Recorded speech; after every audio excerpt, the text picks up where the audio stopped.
যে এটা আপনার সমস্ত আমলকে নষ্ট করে দেয়। জীবনের যা আমল করেছেন সব পুঁজি শেষ। আপনি কবর গিয়ে দেখবেন কিছুই নাই। আল্লাহ তাআলা বলছেন ওয়াকাদিমনা ইলা মা আমিলু মিন আমালিন ফাজআলনাহু হাবাআম মানথুরা। তাদের সমস্ত আমল করেছে, আমল ছিল, কিন্তু এগুলি বিক্ষিপ্ত ধূলিকণা হয়েছে, এগুলি কোনো আমল জমা হয় নাই। সারা রাত ধরে মাছ ধরেছেন, সকালে দেখবেন যে একটাও নাই, সব পানিতে চলে গেছে। এই কষ্ট কেন করবেন?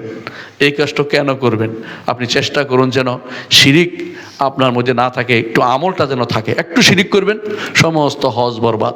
ধরুন 3 বার হজ করেছেন, আসিয়া কবরে একটা টাকা দিয়েছেন, শেষ, আপনার হজ বাতিল হয়ে গেছে।